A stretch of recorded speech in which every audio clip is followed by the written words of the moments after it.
Bismillahirrahmanirrahim. Elhamdülillahi Rabbil alemin. Və sallallahu və sellim alə abdihi və rasulihi Muhammedin və alə alihi və sahbihi və səlləmə təslimən kəthira. Ən birinci salamlayıram bu gözəl günlərdə bütün müsəlmanları, qardaşlarımızı, bacılarımızı və biz gözəl Ramazan günlərini yaşayırıq.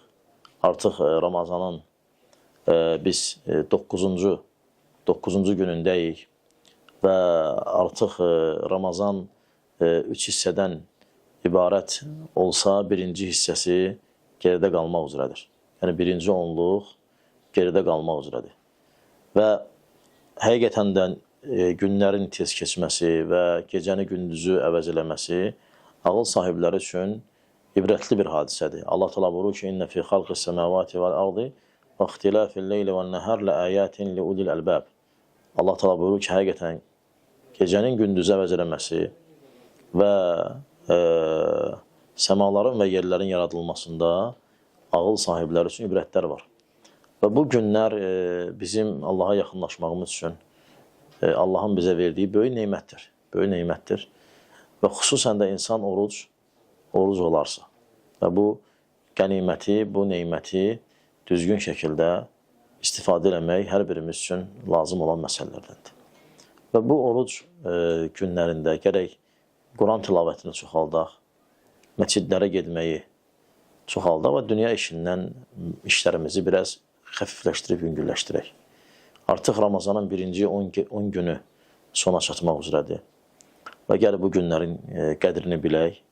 Çünki Peyğəmbər sallallahu aleyhi ve sellem buyurur ki, əgər qəbir əhlinə icazə verilsəydi, onlar dünyaya qayıtsınlar, onlar Ramazandan bir gün yaşamaq üçün qayıdardılar. Elhamdülillah biz o günlərdəyik, o saatlardayıq. Dua edək və zikr edək, Allah Taalanı xatırlayaq və alimlər deyir ki, ən xeyirli oruç tutanlar da Allah Taalanı çox zikr eləyənlərdir.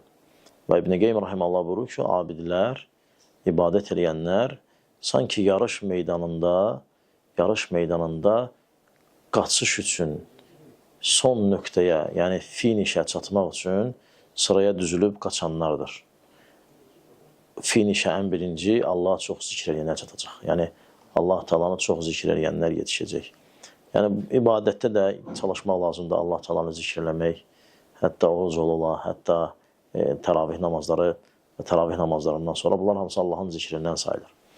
Və təravih namazlarında da məsləhət görürəm ki, səhlənkarlıq eləməyək, vaxt gedək və imamla tamamlayaq, gələk. Bəzi qüsurlar, bəzi naqisliklər olsa da belə, imamla tamamlamaq və imamla bitirmək və bu əcrə, bu mükafata çatmaq üçün. Çünki Peyğəmbər sallallahu aleyhi ve sellem buyurur ki, kim imamla tamamlasa, sanki bütün gecəni qiyamda keçirmiş olur. Sən imamla tamamlamayanda, çıxıb gedəndə, sən bu əcrdən Allah-u aləm məhrum olursan və bu böyük bir əcrdir, böyük bir mükafatdır. Və həris ol, həmçinin iftar süfrələrində iştirak eləməyə, çünki bərəkət cəmaatla bir yerdədir. Allah Taalanın xeyri bərəkəti də cəmaatın üzərindədir.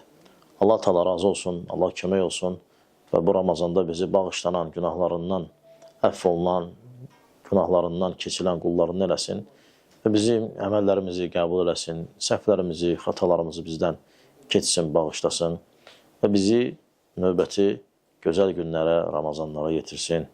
Və sallallahu aleyhi ve Muhammedin və alə alihi və sahbihi və səlləmə təslimən kəthira.